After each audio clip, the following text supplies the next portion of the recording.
তো বন্ধুরা দেখো আজকে আমি দুটো ডিম দিয়ে কি তৈরি করতে চলেছি। দুটো ডিম নিয়েছি, দুটো ফুলকপি, দুটো আলু, পেঁয়াজ আছে তোই। দেখো ভাত বসিয়েছি, ভাতের মধ্যে আমি আলু দুটো মাঝখান থেকে কেটে দিয়েছি। ভাতও হয়ে গেল আর আমার আলু সিদ্ধ হয়ে গেল। আলুগুলো আমি এইভাবে গ্রেট করে নিলাম, নিয়ে এবার দুটো ডিম আমি ভেঙে দিয়ে দিলাম আলুর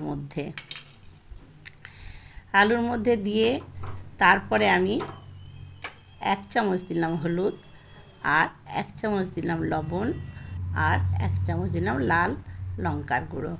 এটা হাত দিয়ে ভালো করে মেখে নিতে হবে। দেখো আমি হাত দিয়ে মেখে নিলাম। আর এখানে আমি 2 চামচ বেসন দিলাম। তোমরা ময়দাও দিতে পারো বা চালের গুঁড়ো দিতে পারো, আমি বেসন দিয়েছি। এদিকে কড়া বসিয়ে দিয়েছি।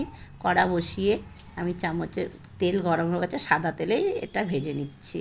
এভাবে এপিট ওপিট করে ভালো করে ভেজে নিলাম, চামচের সাহায্য করে ওগুলো দিয়েছিলাম, লাল করে ভেজে তুলে নিয়েছি। চামচ দেওয়ার পরে আমি তোমাদের 3টে হাতে করে দেখালাম কেমন হয়। দেখো আমি হাত দিয়ে 3টে দিলাম।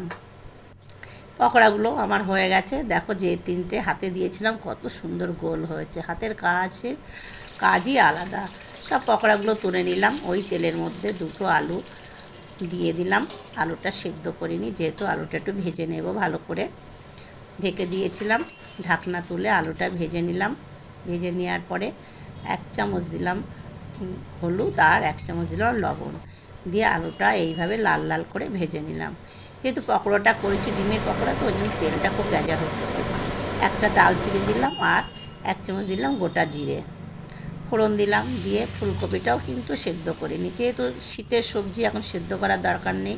ভালো করে নাড়াচাড়া করে নিয়ে আমি ঢেকে রাখলাম 2 মিনিট মতন। ঢাকনা তুলে আবারও নাড়াচাড়া করে নিলাম। নাড়াচাড়া করে কমে আসলে এবার একটু 1 চামচ লবণ দিলাম। আমি যে কাঁচা লঙ্কা, দুটো কাঁচা লঙ্কা, টমেটো আর গোলমরিচ আর রসুন পেঁয়াজ পেস্ট করেছি, সেটা এবার দিয়ে দিলাম। দিয়ে ঢেকে রেখেছিলাম 5 মিনিট পরে ঢাকনা খুলে নিলাম। গ্যাসটা কিন্তু সিমেই ছিল। ভালো করে কষিয়ে নিয়ে কাঁচা গন্ধ চলে গেলে তারপরে আমি আলুগুলো দিয়ে আবার ভালো করে কষাবো। এখানে আমি 1 চামচ দিলাম জিরের গুঁড়ো, আর এখানে আর দেব 1.5 চামচ ধনের গুঁড়ো। আর আমি আগে থেকেই পেস্ট করে রেখেছিলাম 1 চামচ দিলাম আদার পেস্ট। আমি সবসময় পেস্ট করেই রাখি। আর 1 চামচ দিলাম হলুদ, আর কালারের জন্য দিলাম লাল লঙ্কার কাশ্মীরি লঙ্কার গুঁড়ো। আর আগে যেহেতু লবণ দিয়েছিলাম 1 চামচ, পরে আমি আর 1 চামচ লবণ দিলাম। দিয়ে যেহেতু গুঁড়ো মশলা, অল্প জল দিয়ে মশলাটা আমি একটু কষিয়ে নেব। কষানো হয়ে গেছে, এবার সামান্য চিনি দিলাম। চিনি দিয়ে ভালো করে কষিয়ে নিয়ে মশলা থেকে তেল ছেড়ে এসছে। দেখো কত সুন্দর লাগছে দেখতে। এবার আমি জল দিয়ে দিলাম। এখানে আমি 2 মগ জল দিলাম। যে যেরকম মানে ঝোল লাগবে সেই হিসাবে জল দেবে। আমি 2 মগ জল আমার লাগবে। জল দিয়ে ভালো করে ঢেকে দিলাম। ঢাকনা তুলে নিলাম। ঢাকনা তুলে নাড়াচাড়া করে নিলাম। নাড়াচাড়া করে দেখলাম আলু আমার সেদ্ধ হয়ে গেছে। এবার ডিমের পকোড়াগুলো দিয়ে দিলাম। আমি যে ভাজা মশলাটা করে রাখি, সেখানে আমি 1 চামচ ভাজা মশলা দিয়ে দিলাম। তোমরা এখানে ঘিও দিতে পারো, আমি ঘি দেইনি।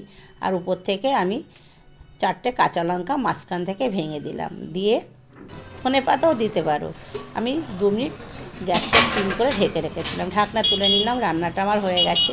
এই রান্নাটি যদি তোমাদের ভালো লেগে থাকে বন্ধুরা, আমার চ্যানেলে লাইক, শেয়ার, সাবস্ক্রাইব, কমেন্ট করে দিও। বাড়িতে হলেও তোমরা একবার রান্না করে খেয়ে দেখো, খুব টেস্টি রান্না।